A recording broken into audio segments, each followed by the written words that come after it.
Специалисты-оружейники прогнозируют, что в ближайшее время мировой рынок снайперского оружия станет более унифицированным. О том, как это будет выглядеть, смотрим прямо сейчас. Перед вами снайперская винтовка Драгунова. Эта система пережила не одно поколение солдат и до сих пор находится на вооружении армии и внутренних войск МВД России. Правда, сегодня это уже более современный образец. В 1985 году, учитывая опыт афганской войны, оружейников попросили создать такую снайперскую винтовку массового образца, чтобы с ней легко было десантироваться с парашютом и передвигаться в десантном отделении бронетехники. Так родилась винтовка СВД-С. На снайперской винтовке СВД-С складывающийся приклад, который складывается в правую сторону, и не мешает при десантировании. Нет необходимости отсоединять оптический прицел, то есть она не мешает, становится компактной. На СВД-С оружейники сделали более толстый ствол, благодаря чему предохранили винтовку от быстрого нагревания. Укоротили пламя-гаситель и сделали его другой конфигурации.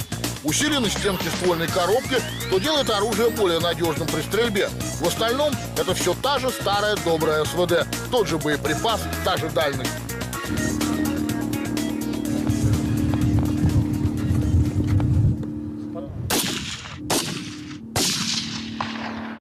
Однако только СВД во внутренних войсках не довольствуются. Для специальных подразделений у оружейников закуплено сразу несколько типов винтовок. Перед вами ижевская снайперская винтовка СВ-98 и ее аналог тульская МЦ-116. По своим характеристикам обе эти винтовки идентичны. Заряжание осуществляется из запирания канала ствола продольно-скользящим затвором. То есть после каждого выстрела нам необходимо производить перезаряжание и досылание очередного патрона в патронник. Питание патронами осуществляется из коробчатого магазина емкостью 10 патронов. Прицельная дальность обеих винтовок с открытым прицелом до 600 метров, с оптическим прицелом до 1000. Причем снайперские прицелы на винтовке можно устанавливать как российского производства, так и зарубежного. Помимо этого, винтовка СВ-98 оснащается штатным глушителем. И обе винтовки вооружены специальными охлаждающими лентами. На винтовках, как вы видите, используется противомаримная лента, что очень важно при стрельбе из снайперского оружия, потому что при производстве выстрела ствол нагревается, и тепловые вот эти порывы, все получается марево перед прицелом, что затрудняет при ведении прицельного огня снайпера. Как видите, каждая винтовка гораздо массивнее общевойсковой СВД. По полю боя с ней не побегаешь. И кроме того, она не автоматическая. То есть СВ-98 и МЦ-116, они в руках снайпера, как скальпель в руках хирурга. Если надо ювелирно вырезать террористическую опухоль из среды заложников, то именно это оружие как раз и подойдет. Сколько стоит? И о том просто, как раньше в советское время, какие. А это не автоматическая 12,7 миллиметровая снайперская винтовка КСВК «Корт». Ее длина 1400 миллиметров, весит она 12 килограмм, прицельная дальность 1500 метров. Начальная скорость пули почти в 3 раза превышает скорость звука. Стрелка из этого оружия можно назвать суперснайпером, поскольку из корда удобнее всего поражать легкую бронетехнику, машины связи, укрепленные огневые точки, не входя при этом в зону поражения противника. Питание винтовки осуществляется из коробчатого магазина емкостью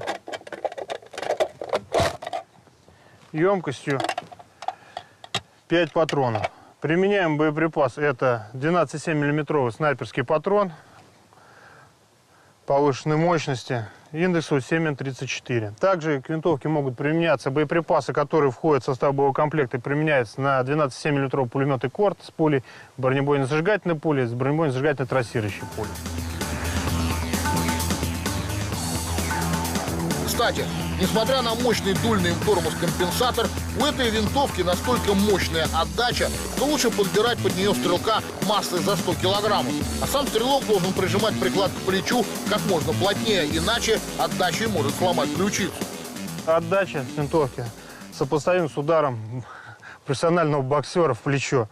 То есть если не плотно будет прижата винтовка в плечо, то так получится, как бы в простонародье говорится, отсушение плеча, что второй раз уже желание будет отпадет выстрелить из этой винтовки.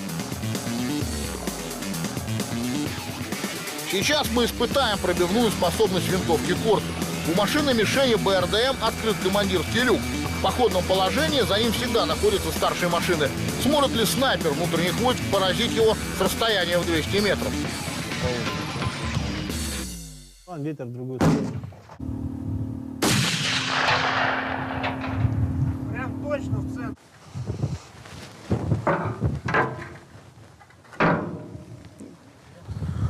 Ну, в настоящий момент мы видим поражение скорда, люка командирского, крышки люка командирского.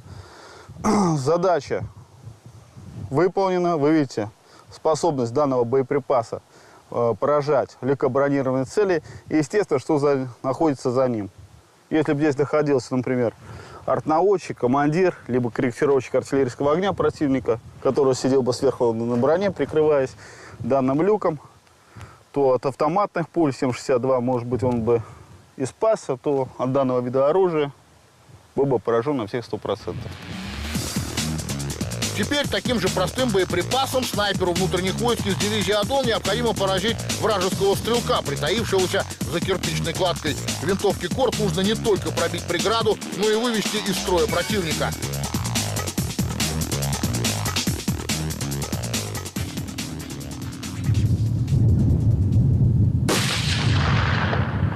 Результат огневого поражения налицо. Укрытие разрушено, видите, да? Далее снайперу нанесено поражение головы. Зона поражения задета. Также выведено из строя оружие снайпера. Оценка отлично. На выполнение от задачи снайпера. Сегодня на вооружении снайперских групп внутренних войск МВД России находится не менее 10 различных образцов снайперского вооружения. Такой широкий арсенал позволяет военнослужащим участвовать в самых разных специальных операциях, от освобождения заложников до прямого боестолкновения с бандформированиями Северного Кавказа.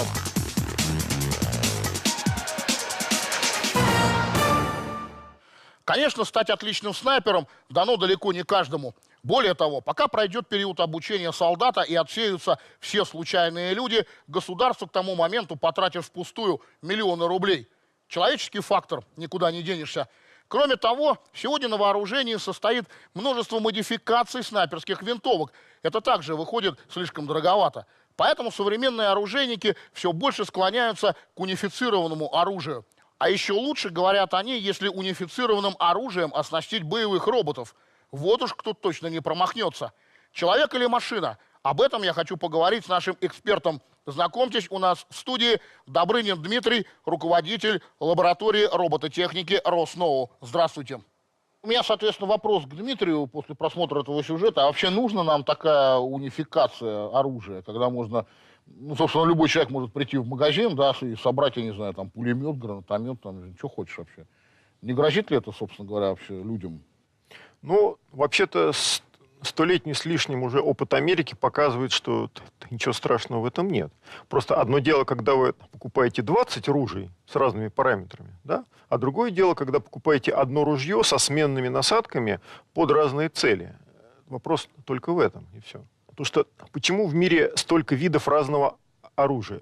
Потому что очень много задач, когда это оружие нужно использовать. Кому-то нужна точная стрельба на больших дистанциях, кому-то нужна убойная сила, кому-то нужна скорострельность, кому-то малый вес. И все вот эти параметры, они не могут быть достигнуты одним оружием, понимаете? А вот такая модульность и перекомпонуемость оружия позволяет резко сократить, во-первых, количество общих частей, да, и, соответственно, удешевить их производство. Ну, это для промышленности. И, во-вторых, это резко увеличивает удобство применения. Ну, яркий пример – это автомобиль. Да? Вот вы можете поставить зимнюю резину, можете поставить летнюю резину. Да? А представьте, что у вас были бы универсальные шины, которые в 1,5 раза шире, так примерно еще на 20% больше, но ездить вы могли бы со скоростью на там, 100 км в час меньше. Да? Вы бы согласились?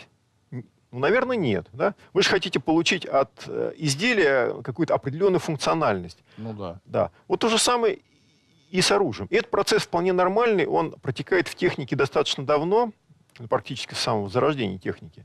Да, но эти стволы, получается, можно будет купить где угодно. Понимаете, одно дело, я покупаю оружие, другое дело, я покупаю просто ствол. Да, он может быть даже вот такой маленький, собственно говоря. Я из него кого-то застрелил, потом этот ствол просто выбросил в реку, и все. И вы никогда не докажете, что это сделал я. Извините, а это уже вопрос к идентификации частей. Если каждый ствол будет пронумерован, проверен и занесен в базу данных, то, в принципе, главная часть оружия — это ведь ствол и есть. Да? Просто нужно будет изменить систему идентификации оружия. Если раньше, значит, номер ставили на все изделие целиком, то сейчас будут нумеровать стволы, там, приклады, прицелы, ну, части, и все. То есть особой проблемы я тут не вижу. Но все равно получается, что если я выбросил этот ствол, не имея рисунка, не понимая даже, от чей, собственно говоря, где этот ствол, там, да, но все равно вы всех не проверите, там, у кого комплект стволов, у кого недокомплект стволов, например, да, а потом кто-то мог реально просто потерять, у кого-то могли его просто реально украсть, там, понимаете. Ведь одно дело, согласитесь, одно дело можно украсть, там, я не знаю, там, автомат, да, там, не знаю, там, винтовку у его владельца, но он сразу это заметит. А другое дело, можно какую-то там запчастюлинку у него вытащить, и он этого не заметит вообще, там, может быть, даже годами не будет этим стволом пользоваться, поэтому даже и не вспомнит, что у него там что-то пропало.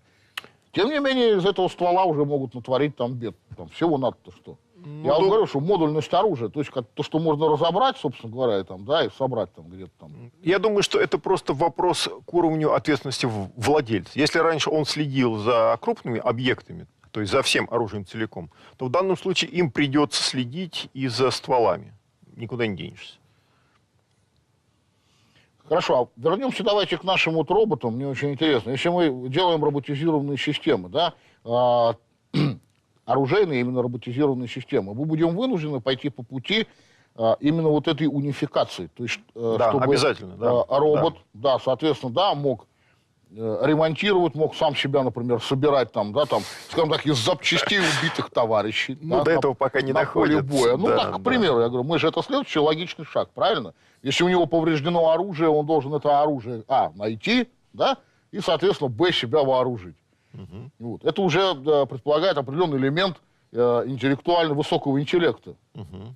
Да, и вот здесь опять не столкнемся ли мы с, так сказать, вот этим, со сценарием знаменитого фильма «Терминатор», когда вдруг, собственно говоря, роботы там поймут, что мы им, собственно, не нужны. А знаете ли вы, что, значит, американское агентство DARPA, значит, по-моему, в октябре прошлого года, 2012 года, объявило очередной конкурс.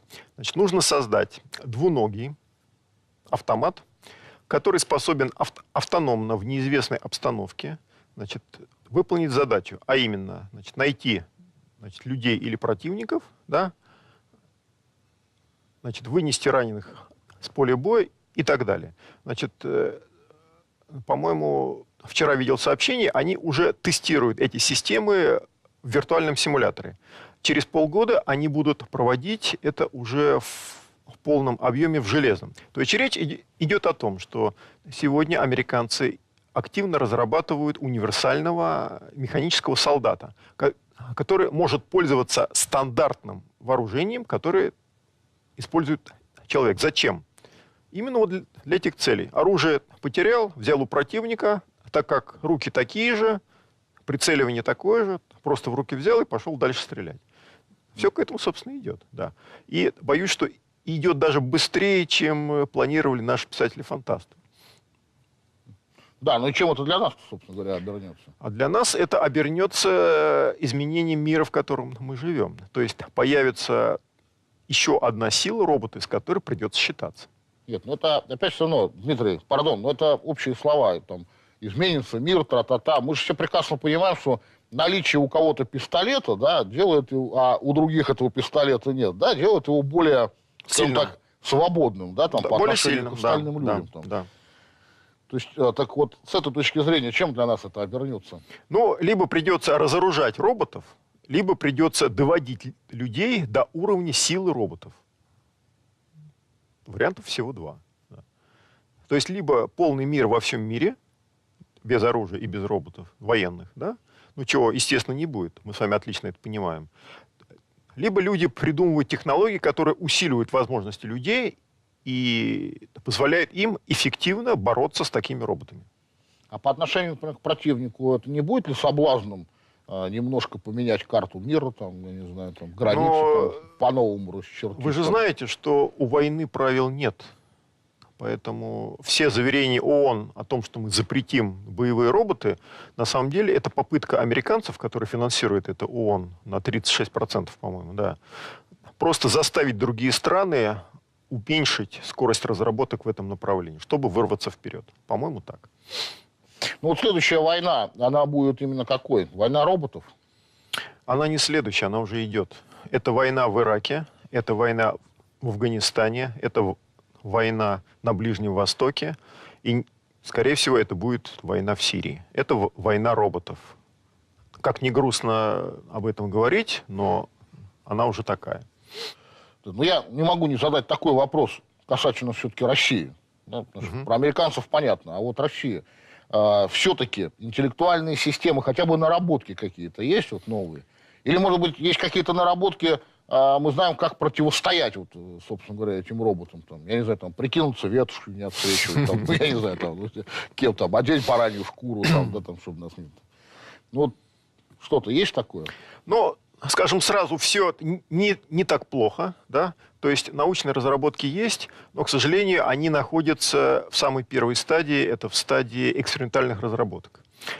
После этой стадии требуется еще примерно 5-10 лет, чтобы вывести их на уровень внедрения промышленных. Вот вопрос, будет ли у нас это время или нет, большой вопрос. Значит, по вопросу противодействия роботам, да, такие системы активно развиваются. Это, во-первых, электромагнитное оружие.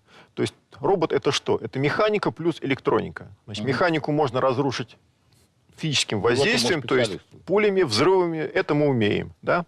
Но электронику можно разрушить электромагнитным взрывом, то есть мощным СВЧ-излучением, лазером. Эти разработки тоже активно ведутся. Вот те же самые электромагнитные гранаты — это как раз вот разработки в этом направлении.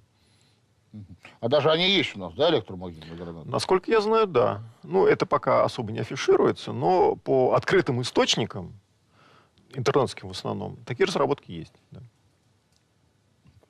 Спасибо. Покуда конструкторы-оружейники изобретают все новые и новые стрелковые системы, ученые тем временем стараются вообще исключить участие человека в непосредственных боевых столкновениях, припоручив это дело роботам. Без какой-либо натяжки можно сказать, что страна, которая первая создаст армию киборгов, будет поистине непобедима.